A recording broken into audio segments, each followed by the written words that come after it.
What's up, everybody? Once again, it is I, James, coming to you from the Nerdy Musings podcast studio. I am happy to have the return of the Jedi, Mr. Joshua Derstine. How you doing today, sir? Hey, how's it going, man? I'm doing great. Thanks for It's, having me on. it's going good, buddy. It's good to have you back. You've been busy. Yeah, I've wrapped up Amarok with all the pencils, and now I'm doing sample pages. So Man, and you've been doing some awesome live videos and a little bit of art tutorials and things too, which I want to make sure that we chat about when we get into it because that's really cool to see. yeah, for sure, man. Thank you so much. My pleasure. So I was just going back. You were the fourth episode of this podcast, Yeah. and we have episode 50 is coming out this coming Oh Monday. man, that's gonna be awesome, Isn't dude. that crazy, man? That's It's gone so by so crazy. quick. It's like the time just absolutely dissolves into nothingness. It does. It's one of those things where you just get caught up in the routine on the grind, Yeah, and yeah. here we are however many months or a year later or Right. whatever it's Yeah, been. yeah. It's pretty cool. So in that time, in that interim since we last talked, you got Amarok all finished up. How does Yep. that feel for you? Mostly just relieved. I'm just happy that it's done now, and I'm excited to move on to different things. So, like, really, when I was working on that series, it was a big period of growth for myself as an artist, and I kind of like shut out most of like social media and everything, and I really just focused on like honing my craft. And as you can see, even from like last year, my art style has evolved as I've, learned new things and changed and improved as an artist. So it's really been a big period of growth for me. And now that I'm sort of done with that, I feel like I kind of have the base of my art style and really where I want to take my art. So after that wrapped up, I've kind of just been exploring different avenues of like, those tutorials and things that you said. Now that I feel like I have a better understanding of who I want to be as an artist. Definitely. And as part of that process of growth in your art, I know a big part of finishing up the Amarok book was going in there because your style had evolved so much Hmm. and your Yeah. skill had gone up so Hmm. much. You went in there and redid several pages. So Yeah. Yeah. because that had to be hard for you because a lot of Hmm. those original pages were completed so long ago, and your evolution of your Yeah. style and your skill is just leaps and bounds from where it was. So how Hmm. much of it did you get in there and change or redo? Really, like the majority of it, I had quite a bit of stuff done, and I just wasn't vibing with it. So I really, I had to take a step back. And as I started doing like pages like near the end of the book, right, I realized, oh man, this is way different than what I was doing at the beginning. And I Yeah. don't necessarily regret, redoing it because I can look at the beginning of the book where I was and I can say, okay, this is where I was in my life. I was experimenting with a lot of stuff, and I don't think there's necessarily anything wrong with that. I think artists should experiment. And I think if you're really scared of failure, you're not exactly doing art right because failure is a necessary part of the process. So I don't look at it so much as like a loss as like just a constant process of learning. Yeah, and I'm sure there was an element too, like you had so many people, backing the book early on Yeah. and everything, and to put that finished product together, Hmm. I mean, to be honest with you, like looking at the old stuff compared to the recent stuff, the stuff that you redid, it Hmm. looks like two different artists were working on the book, right? So I'm sure there was Yeah. an element of not wanting people to kind of be confused and Right. have the art change like partway in the book if you hadn't redone it. Hmm. And that is sort of the difficulty of being an artist. And, this is a thing that like me and Ryan Stegman have talked about where it's like, as an artist, your work should constantly be evolving.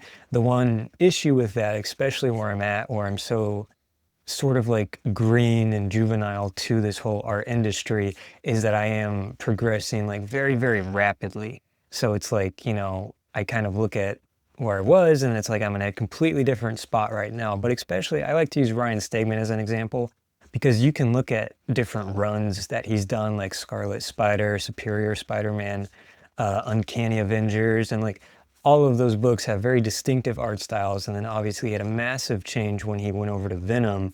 Yes. And even now he's going over to X-Men. He's kind of leaning into more of that anime manga look. So it's like he's an artist that really changes a lot. So Yeah.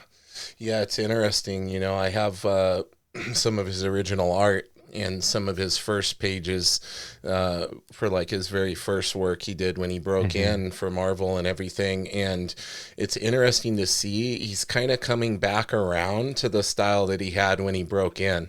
He was yeah. much more kind of that anime style in the very animated looking with the hmm characters and almost that because I know he was and I'm sure he still is like heavily animation influenced hmm because I know a lot of the books that he had me buy and stuff were on hmm animation to help out with my Yeah. artwork. Yeah. And it's interesting to see like he's letting that style creep back in again, and hmm it's just like you said, he's evolved so much. It's his stuff on hmm each project he does just varies, and I think it goes to what you're saying about pushing yourself and evolving and trying different things all the time. Yeah, certainly. And I mean, the thing with Ryan, I think he's at a point now where his art style sort of reflects the project. And depending on what project he's on, you can kind of see, like, even when he does like those pages with like Sabretooth or those big, like muscular characters in the X-Men, he kind of goes back to that Venom style a little bit. So it's like he's a very adaptable artist now, which is really Yeah. cool to see. Yeah. Yeah, definitely one of my favorites and somebody that I've always really looked up to, especially in the regard of being willing to share advice with Yeah. people that are coming up and helping, others while he's still, was very much in the process of figuring things out. Like when him and I were chatting way back in the day and we'd get on Skype and draw together and stuff. I mean, that was before he ever broke in or anything, but Right. he was still many levels above me and went out of his Yeah. way to help. So I think that's important. And I think that's kind of where you're in a place now to start doing that with up and coming talent and providing this guidance. So kind of tell me the idea behind these tutorials you've been doing and some of the, even the videos where we just get to watch you work live is Mhm. very helpful too for somebody who's wanting to improve their art. So when did you start leaning towards wanting to do that? And was a lot of that because now you have a little bit more time because you're not grinding away on Mhm. Amarok? Mhm. Yeah, certainly. I knew once I finished Amarok, there was a certain set of things I wanted to do, and that was to make sample pages and start producing some sort of video content. I feel like as an artist, we're all sort of in this brotherhood because we all understand the stressors and the difficulties of becoming an artist. And the more you do it, the more you realize how difficult it is. And I think there's a very daunting process of like it feels like the journey of a thousand miles. Yeah. And so when you're looking at younger artists and they, or just aspiring artists in general, it doesn't really matter what age they are, they can be kind of like confused or on where they want to go. And I was definitely at that point when I had started out. And it's very frustrating because it doesn't feel like there's like a really easy way to just jump into it and get started. So one of the things that I realized is that I'm such a process junkie. I absolutely love discussing process. I'm always bugging artists, they probably get annoyed with me. Like I'm always messaging like Rob Willis and those guys. I'm like, what are you doing? Like, what are you up to? Like, what's your process? So it's like that's something I'm so passionate about. And I realized like I've been talking about this stuff with my friends and my girlfriend, and I'm sure she gets tired of that. So I realized this is something I really, really like talking about, and I'm pretty good at it. Like I know how to like kind of formulate my words to convey the theories that I've learned because the theories are so ingrained in my mind at this point where it just kind of comes naturally where I'm talking about like three-dimensional form or perspective. I can really just sort of wrap words together to get my point out. So I decided to just one day, hit record and see if I could come up with something that would be helpful to people. And once I got that audio recording, I just took like my Venom samples that I was working on and I recorded a little bit of that process and then I kind of edited it out. That's a hard word to say. I stitched it all together Yeah. and then I just posted it online and people were very receptive to it. So I've just been doing a few more of those and it's crazy because I knew that the way that the Instagram algorithm works is that they're very receptive to reels now. Yeah. And so it's crazy the amount of reach that I've had through reels. Within like a week, I think I gained like 1,500 followers. And then I've Yeah. had I've some been like, seeing you've been hitting all yeah, these milestones on your followers since you've been yeah, doing this. yeah. I've had some like very huge, like prolific artists follow me that I like would never dream of following me. Like this Just a morning, like, little obscure guy named yeah. Alex Ross recently. Yeah, like Alex Ross, like not only did he follow me, but he liked my video. And I was like, what? That's so crazy because Alex Ross has such a completely different art style to what I do. So it's like, it's cool to see that he's into my stuff, I guess, even though he's very, very different. And recently, like Adelso Corona followed me, Oh, which was amazing. really cool. He's one of my favorite inkers. So that was really, really fun. So basically I've just been having fun, talking about the process and, going live and trying to really build up the community and see if like, if I can build an audience. So, Yeah. Well, an art is when you're an artist, it's such a lonely kind of solitary thing. hmm And a lot of artists, I think we talked about this a little before, oftentimes are a little bit more reclusive and hmm maybe, they're not able to get out there and interact with people to the level that they would be comfortable with. So right. having somebody like you who speaks the language and can break things down and can kind of take them along on this journey hmm with you, I think opens up a lot of new horizons for just artists in general, whether they're amateur or a pro. It's cool to see the process and see, you convey it well because you're passionate about it and you get what it's all about. You're not just hmm somebody who doesn't know what they're talking about putting these Right. videos. You have the passion and you've put in the work to be able to relay those skills and help people get up on their fundamentals, which is such a hmm huge part. I had somebody on here the other day and we were talking about how you have to master the ordinary before you can Yeah. command the extraordinary, right? So Exactly. just you doing these videos, like breaking down anatomy, breaking down rendering, like so many people don't know that with the cross hmm hatching, like Yeah. following the form and Right. not making everything look flat. Like Yeah. that's invaluable stuff that hmm a lot of people probably had to struggle for years before somebody told them that. Now they can go Yeah. on your Instagram and the video's right there. Right. Yeah. So a lot of times when I see a lot of younger aspiring artists, David Finch is obviously such a prevalent influence on like almost all the young artists that you're seeing. He's such a big influence on it. But I always see these like glaring issues that I'm like, oh man, if you just tweaked this or if you just changed this a little bit differently, it would completely revolutionize like what you're doing. And I think the other part of that is that I come from a family where nobody's an artist, nobody draws, and nobody's really a nerd either. So anytime like I want to have a conversation with them, I have to know how to break it down to the absolute most basic level of these like very complicated like techniques and stuff that I'm doing. I have to know how to work it back to completely, help somebody who has no idea what I'm talking about. So that's what I try to do in these tutorials as well. And I think the other thing that's helpful with teaching, if you really want to challenge yourself to learn, you'll actually learn quite a bit from teaching because you have to understand exactly why you're doing everything that you're doing because most artists work off of instinct. So if we can really break down our techniques, it allows us to have a better understanding of what it is that we're actually doing. Exactly. I was thinking about that before we got on here today and how it relates to my journey as a hmm jujitsu instructor. I started teaching well before I was a black belt in jujitsu just because of the circumstance in the area. There wasn't a lot of training hmm available, and I ended up in a position where I was teaching early on. And I Yeah. learned so much through teaching because it makes you hold yourself accountable. I would hmm often catch myself telling somebody to do something a certain way and then reflecting and going, wait, I don't do that detail Yeah. that I'm telling them to do. I'm Yeah. cheating. Yeah, right. Yeah, Because that's so much certainly, is yeah. instinct, even in martial Yeah. arts, right? Yeah.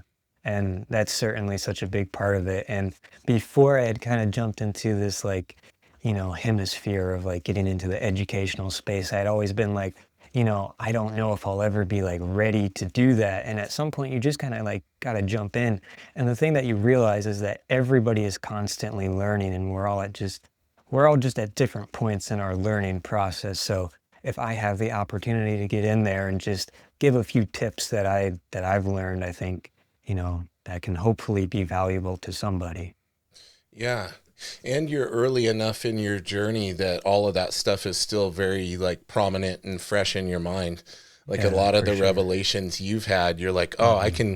I can give this to somebody right away and they Yeah, don't have to yeah. struggle and Hmm. scratch and claw to get to that information like I did.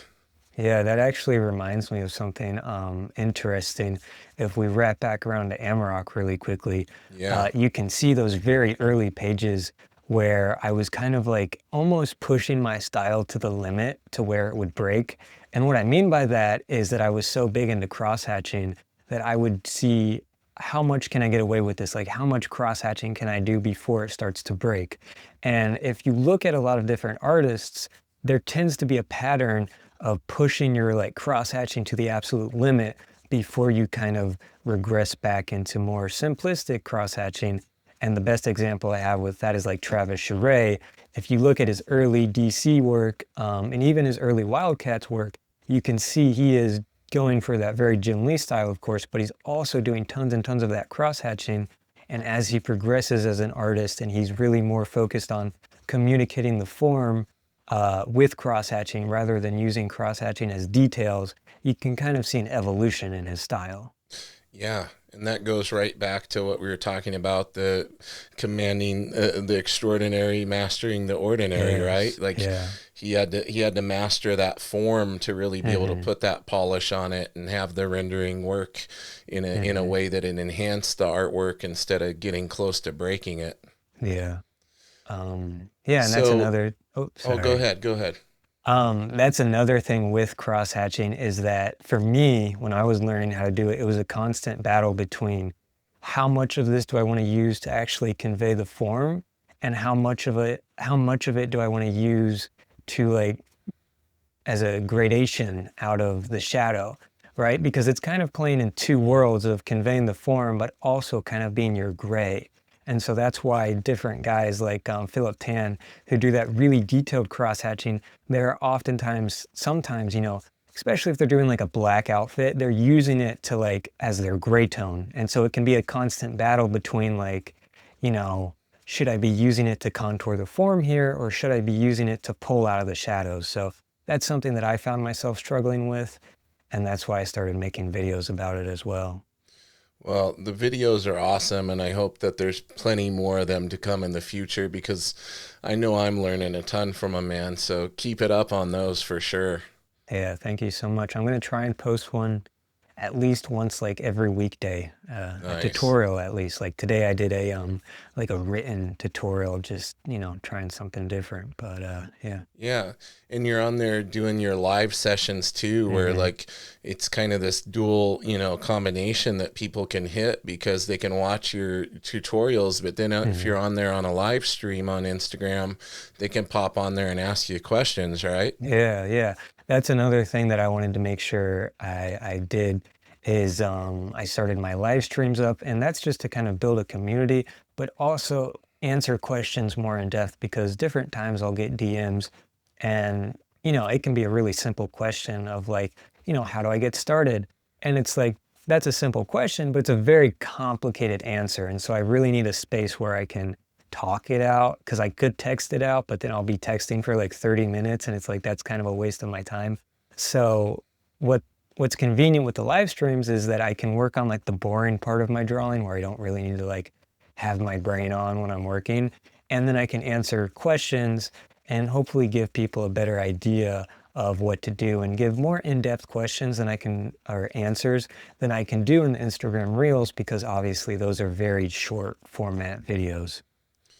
Right on. So let's transition now to where you're at coming out of Amarok. Now you're working on some sample pages. Mhm. Do you have an idea now that you're wanting to kind of develop a portfolio and Mhm. maybe make that leap into trying to see if you can get some work with some of the bigger publishers? Yeah, certainly. So I am trying to develop my portfolio based around my interests and my strengths as well, while also like having a wide array of what I can do. So I'm sure you can tell with my art, I'm sort of into like the dark kind of gothic stuff, the very moody, maybe a little edgy stuff. So I actually chose the Donny Cates Venom, which is my all-time favorite comic book run. So it's only natural that the thing that got me into comics is the thing that I'm going to do my submissions with. And I'm using the script from Absolute Carnage, issue one. And the 3 pages that I chose like a good Venom one. I chose a good one with like some more boring stuff happening. And then at the very end of the sequence, it's the big reveal of like Absolute Carnage. And that's what I'm currently working on, where I really plan to just go all out and make him like super like ugly and have all these tendons and because Absolute Carnage is kind of like this resurrected Carnage, so it's like Yeah. zombie Carnage, so it's like Carnage on steroids, which is like perfect for me. Before I had started with the Absolute Carnage, I actually wrote like a very short Wolverine story that I felt like would have everything I need. But I actually got on the phone with John Livesey after I'd gotten a kind of far into it, but not too far. And he was like, um, you know, that's great. And they'll be happy to see that you know how to draw. But what they really want to see is if you can follow somebody else's script. And so that's where he really recommended to find somebody else's script. And that's why I sort of pivoted away from that. So if anybody's watching this and you are planning to do submissions to a company, they're really keen on if you can follow somebody else's script. Because even if you have a wonderful portfolio and they want to hire you, they're still going to give you a sample script after the fact to see if you can follow a script. So if you can just try and hit two birds with one stone, you might as well do that. Yeah, it's so awesome that you have John as that Yeah. sounding board. He's not only an amazing inker, but I can see in how this guy carries himself and how he Right. interacts with others that he really cares and he wants to help. Hmm. So it's so neat that you guys were able to connect. I know that we talked about it on the last podcast, and I had him on here Hmm. after that. And so what's he experiencing with those new Amarok pages? He has to be grinding away on those. There's a Yeah. lot of rendering. Yeah. I told him when I had him on, I'm like, oh, he definitely picked the right guy to do these, Yeah. because Yeah. for some inkers that would be kind of a daunting type of Yeah. line work to handle. John is like very rarely do you find an artistic collaboration where the other person just kind of gets you and they kind of get what you're doing. And John is one of those very rare inkers who really hones in on the detail and really does that very extreme sort of Mark Silvestri-esque, Stephen Platt-esque rendering, and they don't shy away for it and they just go all out with it. And it's very awesome to see what he does. And I'm very grateful that, he's taking time to work on these and they are loaded with detail. So prayers for John, but Yeah, just everybody send prayers up for John. yeah, He's slaving yeah, away on those pages. right, But yeah, man, not only does he like take what's there, but he takes what's there and he enhances it. And that's yeah, the other yeah, mark of an amazing inker is they can take even, because your pencils are really tight, hmm, and you put everything in there that you want to be relayed, but John's so good that he'll take that and he'll even make it look better, yeah, because he yeah, can he can go in there and maybe interpret something in a way that you didn't think of, that where it yeah. enhances it. Yeah, certainly. And very rarely do you find inkers that can actually handle tight pencils really, really well and add to it rather than taking away from it. And John is one of those people that really, really adds to my pencils because honestly, my pencils are at a point where you could probably just color directly on the pencils, but I really, really enjoy what John has to add to it. And That's what I really enjoy from my favorite inkers like Matt Bat Banning, Danny Mickey, Adelso Corona. All those guys are very additive inkers and they have their own individual inking styles regardless of the artist that they're working on. So it's really cool to see what they do with everybody's pencils. Yeah, definitely. With the samples that you're doing, Mhm. you're just focused on penciling, right? Like I think Yeah. that's another tip for people that are trying to, put together a portfolio. And I Mhm. remember hearing this way back in the day, like from I think it probably was on the comic book greats videos with McFarlane and those guys, is where, hey, if you're wanting to break in as a penciler, don't show up with full color penciled inked colored Yeah. stuff in your Yeah. portfolio. Like, have your portfolio be the predominantly the Mhm. thing that you be the Mhm. predominantly the thing super.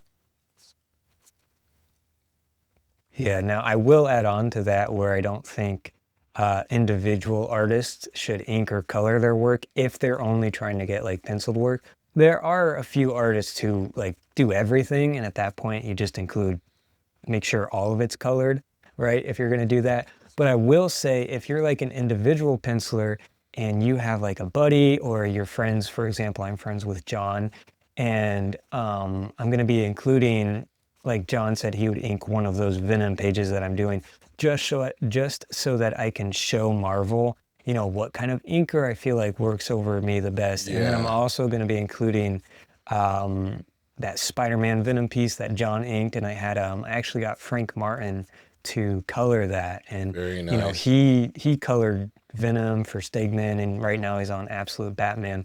So just sort of getting like some professional artists and showing like, hey, this is what professional artists look like over my line work. But yeah, predominantly the portfolio is going to be pencil based with at the very end like showing them like, hey, here's what my stuff does look like when it's inked and colored by other professionals.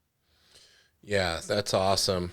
I think too, like not only having the inked piece in there to show them here's the type of inker I think that meshes well with me, but Hmm. also just to see how your pencils translate to Yeah, ink, yeah. to how they're going to be in the printed form. I think that can be of value as well.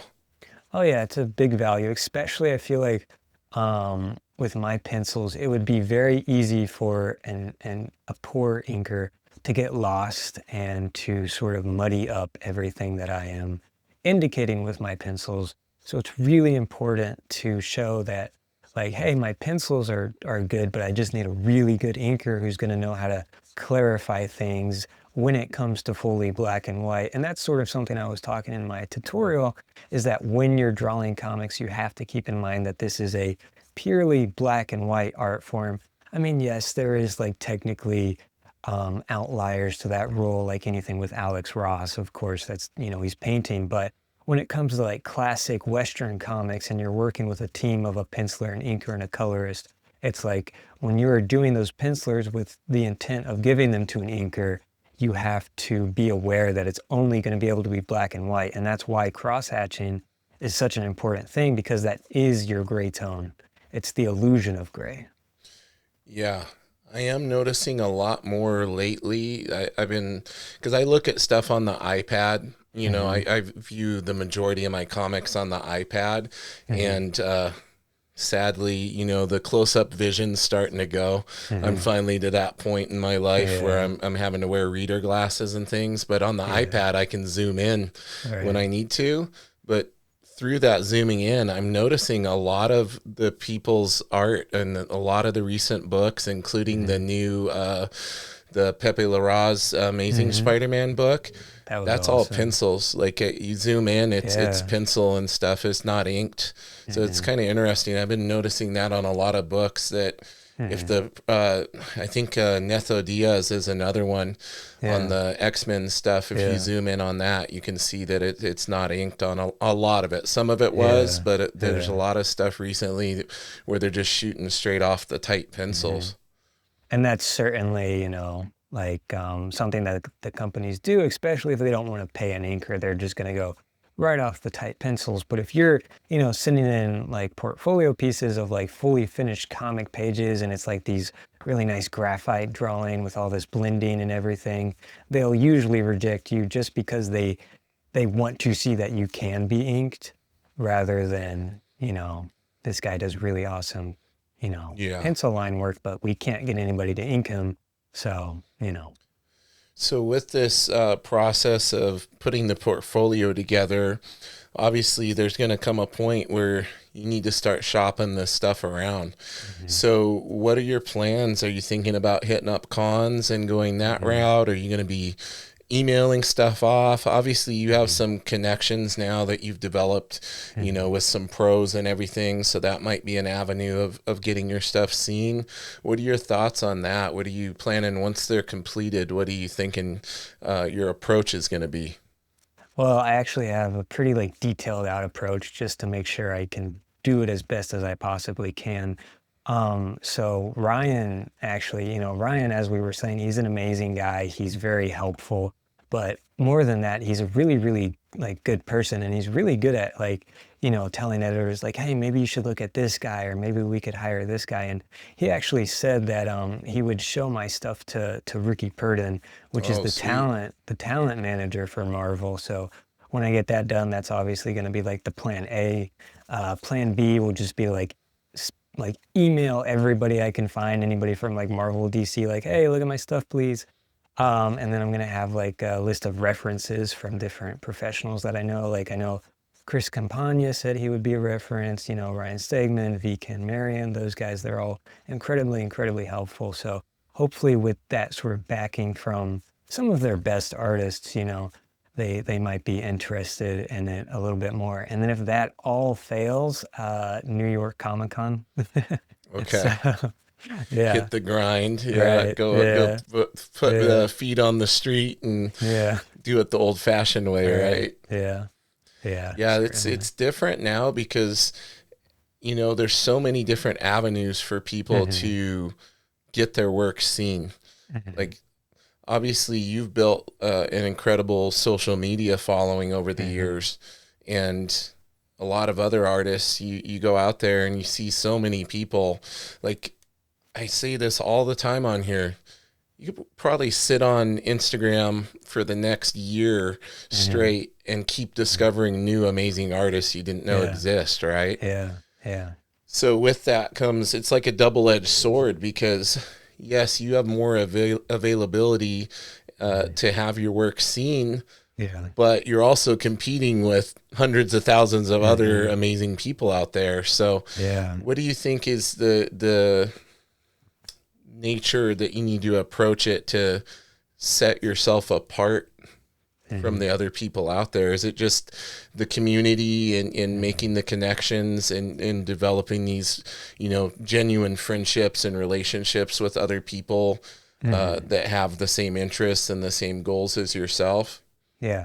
It's certainly about, social networking and building connections with different artists or even writers and just like, different people that can help you not only get better as an artist, but also like show your work to more people. Like even when I was at C2E2 last year, and I was talking to Ryan after the show, like he like pulled up like Chip Zdarsky and was like, look at this kid, right?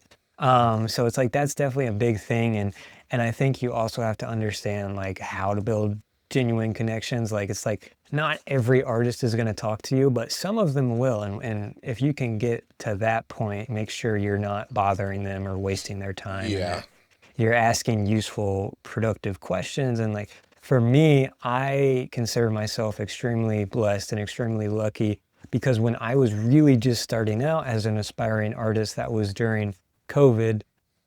Am I allowed to say that on YouTube? I don't know. You can Yeah, I cut it think out so. if I can. I'm There not used to monet be I'm not monetized or anything, so I don't think that anything will that happen. just like flashed in my mind where it's like I might not be able to say that and I might get the whole thing taken down. But They'll during probably just COVID, put like the COVID disclaimer on it, something like that. yeah, I mean, obviously that was a terrible, terrible period for Yeah. everybody and it was just not a great time. But for me personally, it was really beneficial to me because as an artist, I didn't have to go to school anymore. I could just stay home and draw. And along with that came all these artists starting up live streams. And I'm talking about artists who normally would never ever have time to do that, or they wouldn't even consider doing that. They started up these live streams, the best examples being David Finch and Ryan Stegman.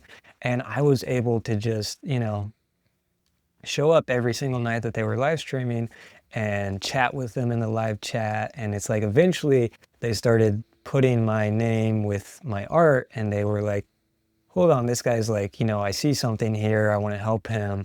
And because of that, I've been very blessed to build such a good connection with especially those two individuals in general. Yeah. But especially if you're a young artist and you're looking to improve, somebody that I always recommend reaching out to is Brett Booth. I believe he's on Blue Sky now. And if you tag him and, I believe he's on Blue Sky now. And if you tag him and, put your like best drawing forward and say, hey, now obviously he's very busy on Spawn, but if he has the time, he will like resketch your entire piece of art and fix a lot of the issues that you're facing with your figure work, and he'll improve and like, completely change and revolutionize the way that you're thinking about your figures. So other than that, it's just like posting consistently, maybe even advice that I've gotten is like, for example, Absolute Batman's a great example, but any writer that you like and they're working on like this new book or they've got this new character or like they've redesigned a character, you could draw that iteration of the character and then tag them and they'll typically see it and share it out. Now, you don't want to like tag them with every single drawing you do because that gets annoying, but like what writer doesn't like to see something that they've created, brought to life by an artist? So that's a really good way to gain recognition if you're sort of looking to try to get your name out there a little bit. Yeah, those are all great tips. Let's talk a little bit now about process because I know you're just like me. You're a process junkie, Yeah. and we just drool over any of that stuff, whether it be a thumbnail sketch or a rendered Right. drawing. Yeah. So when we talk about process, let's delve a little bit into your process these days. Are you doing a fully traditional work? What would the word be? Workflow? Yeah, workflow. Yeah. Would you be doing a traditional workflow, or are you doing, as Dan Fraga would say, tradigital, to where you're doing your layouts like maybe on your iPad, and then you're printing those out on the board in blue line and going into your pencils from there? What's your workflow look like these days? Yeah, I was actually going to bring that up because I really like the word tradigital and Yeah, me Fraga's, too. he's just a great guy at coming up with like fun words and And he's combining streaming all the words. time Yeah, again and yeah, showing those are us, really taking us cool. along on that journey with finishing up his Yeah, Indiegogo crowdfunding campaign, the Black Flag book. yeah, his stuff is awesome, awesome. Typically, I watch it on the rewind, and so I don't get to be there live exactly, but it's still really cool to see. And yeah, so I actually use Tradigital, and I think for me that's kind of the future of like comics because you still get that really awesome like pencil work, but you get to do a lot of the stuff that requires very heavy intensive like thinking and redoing and fixing. You can do that on digital, which is way easier. So what I'll typically do is either on my iPad or just I always recommend people to, instead of, if you want to be a comic artist, maybe consider just getting printer paper over a sketchbook because so many times sketchbooks can be very pricey and we can kind of have this thing where we make them a little too sacred and we're Yes. almost like scared to draw in them, right? I have So the many. thing, I have a whole bookshelf downstairs yeah, yeah, full of unfilled, fancy looking sketchbooks for right, that exact right. reason. Because it's like, once I'm good enough, I'll fill this entire thing. And it's like, oh, you're never going to be at that level where you're that confident. So if you just get like the 500 stacks of like printer paper, it's like, this is just, it's essentially I can just draw. And if I hate it, I can throw it away. No biggie. And it just allows me to get my ideas out very, very quickly. And as a comic artist, you're going to need to put so many of your ideas down because each page, like each panel on a comic book page is like an individual piece of art that you have to compose in and of itself. So I always recommend like just printer paper, but Sometimes I'll sketch on the iPad and just go straight from there, but if I'm not, I'll just do like a really quick doodle on layout on my printer paper, take a picture of that. I imported into Procreate personally. I know that a lot of comic artists use Clip Studio Paint, but for me, that always felt so robotic, and I really enjoy the organicness of Procreate. It just Yeah. feels more like drawing to me. It's interesting. Yeah. And I don't want to take you off. Let's talk about that after you finish up your Yeah, thought here. yeah, for sure. And I'll just import that, and I actually use Fraga's brushes, which he's offering for free. So if you go to his live streams, there will usually be a link where you can go and download them. My personal favorite is the finishing pencil. I just like how that one feels. And then I will typically complete my layout. And I do kind of what Brett Booth does, where he'll do like the thumbnail sketch, and then he'll do the entire sketch again, but with no line weights, no nothing, just getting all the information down before he renders it. So I will do that process digitally, so I'll have all the information I could need, and then once I'm done with that, I will print it out on blue line and pencil over it very tightly, similar to how an inker prints out pencils in blue line and then they ink on top of it. I just do that with my layout. And in my opinion, some of the best artists, that's what they do. Ryan Stegman does that process. Daniel Warren Johnson does that process. Pepe Larraz. I know he does a lot of work digitally, but when he does do it traditionally, that's the process that he takes. And for me, it makes the most sense if you want to be a traditional artist. And the printer that I use, it's really nice. It's a Epson. It's 11 by 17, and it has a scanner, and it's only like $200, which is a relatively good price for a scanner Bro, printer combo. they've come down a lot. I Yeah, have this yeah, beast over here. I have this yeah. gigantic Epson 1400 photo, Right. whatever, because it Yeah, was one of the first around the time that could do the yeah, large format. And yeah, this thing, I don't even want to say how much it cost. At the time, it was very yeah, expensive because yeah. I think with the demand for the larger Hmm. format printers, they become more affordable. Yours has a scanner built in. Mine's just a Yeah, friggin' gigantic. right. It's like this wide, Yeah, dude. I'm a yeah. big guy. It's I'm holding my crazy. hands really far apart. Yeah. It's huge. Yeah, and that's actually the thing is I got mine for like 300 and now it's at like 200. So it's like Yeah. even the ones that were cheaper to begin with, the price is still going down to this day. So if I think it's like the 7820. So if you're watching this and you want a really good, it scans, and I always get it to scan in 300 DPI. I don't know, maybe it can go up to 600, but yeah, that's the one I use, and it's worked really good for me over the years. So I'm very blessed to have that one. Definitely. Yeah, this tradigital process, I think, Hmm. another, before we talk about kind of Procreate versus Clip Studio, because I've made that observation too. And I Yeah. think you put it in a really good way that Clip Studio feels more robotic. Hmm. But another benefit I'm finding of digital, and I think a lot of aging artists like myself are finding. I was Hmm. talking a little bit about the close-up vision. I have an astigmatism, so sometimes it'll, if Yeah. I'm not wearing my proper glasses, it'll make things warped. So I'll do my drawing, but when I flip it, I see where my vision has messed up, like where I Right. thought it was straight or Yeah. I thought Yeah. the proportion. Yeah. So with the benefit of digital, one, I can flip it super Yeah. quick and flip back and forth and find those mistakes. Hmm. But if I find a proportional error, I can use the lasso Yep. on that rough drawing, lengthen that arm out, change this, change that so rapidly. I feel like the benefit of digital, and I get the people that are completely traditionalists, but I think digital is actually going to help um, artists go longer in their Hmm. careers. Yeah, for Like sure. the stuff where vision affected them, you Hmm. can literally zoom in as much as you Yeah. want Yeah. and find that line and everything. I was Yeah. listening to Klaus Jensen. He actually does Hmm. some inking digitally now. Oh yeah. Like he still does traditional, but he's like, yeah, he's like, I love the digital tools. It lets me go in Yeah. there and keep doing this stuff. Yeah. However, I will say I think a lot of young artists tend to gravitate towards digital, and sometimes that can stunt your process a little bit because you don't have to go through the hardships that you're experiencing when you're doing a traditional drawing.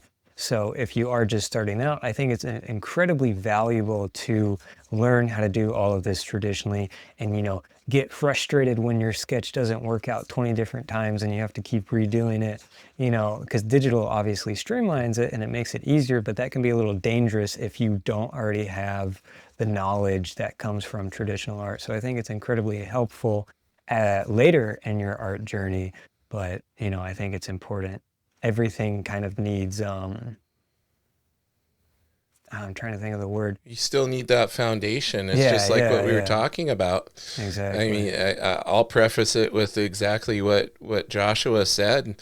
Like, get the skills traditionally, and Hmm. then let the iPad or the digital tools be just that. They are a Yeah, tool to yeah. help you once you've mastered those skills. It's not a replacement for Hmm. acquiring those skills in the traditional manner. Like somebody Hmm. who's been drawing a long time is going to be able to utilize the tool better, Yeah, and it's not a shortcut. Digital shouldn't be a right. shortcut. It should Yeah. be there to enhance and help with your workflow and enhance the things you already have. Yeah, certainly. And even going back to that, I think if I were to do finished digital work, which I haven't really done, I've done it a couple of times, but I think I would probably sketch it out in Procreate and then see if I could finish it in Clip Studio because I know that Clip Studio has really, really, really nice brushes and really, really nice ink brushes that are sort of handcrafted for comics. And one thing that really blew my mind is that the inker Daniel Enriquez, he's like fully digital when he inks his work. And even Glappy on the new book that he's doing, I'm pretty sure that's all digital, which is crazy because like if you look at Enrique's and his ink work, it looks even more traditional than some traditional inkers. Yeah, you can't really So tell. A lot of people yeah, that ink digitally, you can usually spot it, but there's a few right. guys out there where you wouldn't know unless they Yeah, let you behind the curtain. yeah, yeah, certainly.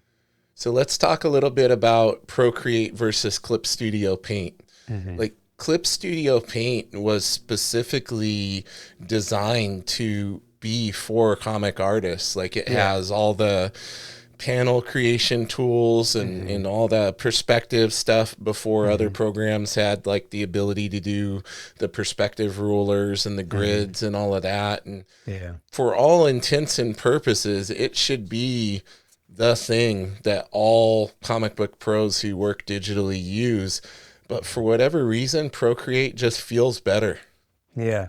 Well, that's because Clip Studio lacks the organicness of Procreate. And really anything in art as humans, we are oftentimes drawn much more to like organic looking art. That's why you always get that weird feeling when you see AI art because it's uncanny and it lacks that organicness that naturally comes from like your hand. And that's why Daniel Warren Johnson and James Herron and I think it's Nick Batara and who's the guy in Absolute Batman right now? Dragoda. Yeah, Nick Dragotta. Um, all those guys, you can really tell that they like hand drew it, and so our minds naturally sort of gravitate towards this very organic looking art, and that's something that Procreate provides, where any of the shorthands and the signals that you need to like undo or redo, or you can double tap your Apple Pencil to erase, and the general format of it is way more streamlined. I tried to open Clip Studio and it's got like, 100 different things that I can mess with or open with. And it's very much more focused on the complexity, which is really Yeah. great for people that like computers and they like messing with all that stuff. But most artists really just want to get in there and draw with the most organic feeling that they can, and even down to the way that you can make brushes on Procreate, or the way that a lot of their brushes operate, it's much more organic than Yeah, Clip it's way Studio. more intuitive. Yeah, Way more intuitive. You feel like you need to have a 10,000 page manual to find right. out where a Yeah, basic function is in Clip yeah, Studio. Yeah. whereas you can pretty much figure out where everything is in Procreate pretty quick. And Yeah. another point I'll bring up with the reason I think Procreate resonates a lot more with most people is because any of us that are familiar with Photoshop, Hmm. they intentionally made Procreate very similar Hmm. in its layout and functionality to Photoshop. Hmm. Whereas you go into Clip Studio and it can be a little more overwhelming. Like it has all the Photoshop type stuff, but it kind of lacks that feel, like the naturality of it, like you were saying, the organicness. So when you go into Procreate, like the other thing is it has all that stuff. It's just hidden in like all these different gestures and things. Like Yeah. I Yeah. watched a video the other day. It was like 60 things you didn't know in Procreate, and Hmm. it was like, holy cow, this program, Yeah. this app can do everything, Yeah. everything and more than you would imagine. And once you, here's the thing is once you memorize those gestures, like you're good to go. Um, and I feel like Clip Studio is much more difficult to actually memorize all the different shortcuts. But with Procreate, it's like it's got all these gestures, and we're as artists, we're like, we're kind of used to like, you flip your pencil over and there's an eraser on the back. Procreate just kind of adds on to that, like, you know, streamline of thoughts. And I actually, there's a new thing that they came out with apparently that I really like because I'm so detailed for the Apple Pencil where it's got like this metal nib at the end. Oh, And so I always found that the actual tip on my Apple Pencil always felt a little blunt. where And did you get that? I'll email you the link after Okay, this okay. stream. Keep your Um, secrets. I can't remember it off the top of my No head. worries. It might be like rock, paper, scissors or something Okay. like quirky or It gimmicky makes like the that. tip feel a little more natural for drawing on there. So for me personally, I've talked to Dan Fraga about it and he doesn't really care, but that's because he never sharpens his pencil, so he likes that blunt tip. But for me personally, it was a huge game changer in me actually fully like going towards doing all my layouts digitally because before it was always like, oh, this is fun and all, but it's not really the precision that I need. And when I found this like metal tip and it comes with its own screen protector so that it's like Not good for the metal scraping your tip and it's iPad not up. scratching it up. Yeah. But you know, that really was a huge game changer for me because suddenly it's so much more precise and it feels more like the feeling that I get like if I'm drawing with like a mechanical pencil or something. So I'll definitely have to email you the link and maybe you Yeah, can put please that in do. the description of this video or something because I can't remember the name off the top of my head, but I've had really good results with it. Yeah, So we'll definitely do that. So, as we wrap things up here, I want to give you an opportunity to kind of let everybody know where Amarok is in the process of getting it to the point where the book is done and ready to go mhm, out. Because obviously now that you completed your part, it has mhm, to be inked and all that mhm. kind of stuff. So Yeah. how are we looking on the progression of things in the timeline? Yeah, so all the pencils for Amarok are done, but the thing with hiring Marvel and DC artists, which is what I did to sort of collaborate on it, is that they're working for Marvel and DC, right? So they're always very busy. So John has been like chipping away on the pages while he's doing his Marvel work, and I try to call him at least once a week, and I called him last week, and he told me that he'd get me some scans really, really soon. So hopefully here we'll have a Indiegogo update where we can put out, some of the finished inked art and then I can get that over to Andrew Dollhouse and we can get that colored. But yeah, everything really is up to those guys now. So, if you're a praying person, pray for John because Yeah. he's got the big workload now. So, but yeah, hopefully I can get some inked pages because I know that he's been chipping away on quite a few of them and we've got the ball sort of rolling. So that's where Amarok's at the moment. Awesome, man. Well, at the end, I always like to give the spotlight to the guest and Hmm. let you promote anything you want to promote. Let everybody know where they can find you, where they can watch the live streams and find the art tutorials and things. And before you do that, I just want to thank you for coming on again today, man. Thank you so much for having me. I always have a very wonderful time when I'm on these streams, and you always ask very artist-friendly questions, and it's really, really fun and an incredible experience to get the opportunity to talk process with you. So, My pleasure, brother. Thanks for your kind words, and I definitely want to have you on again. yeah, of course, man, We got to do anytime. a trilogy. We're Star Yeah, Wars dude. guys. We got to have that Right, trilogy, of right? course. Yeah, yeah. Awesome. Well, take it away with your pitch as far as where people can find you and where they should follow, like, Mhm. subscribe, all that wonderful stuff.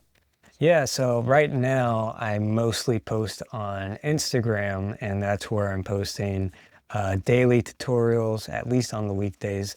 And I'm doing live streams, and I'm having other posts that I'm putting up on Instagram. So that's really the place I would recommend following me, and that's Joshua.Derstine. I am also on Twitter. Now, I haven't posted on Twitter in a while, but once I get all the sample pages wrapped up, I'll be quick firing those things out on Twitter. So that's usually typically the best place to find the highest resolution for my art. Instagram sort of lowers the resolution when you post, which, that's just the platform. I may be starting something like a YouTube or a Patreon here soon. So that's like something I have in the background at the moment. So just stay tuned for that and get all the updates on Instagram. Excellent, man. Well, hang out with me for a moment while I do my little spiel and hit the outro. Yeah, for sure. Everybody, make sure you go follow Josh on all the things. I will be putting all the links in the description. Check out our podcast on YouTube. I always recommend the YouTube version, but you can listen to it on any major audio podcast platform. And in the meantime, keep it nerdy.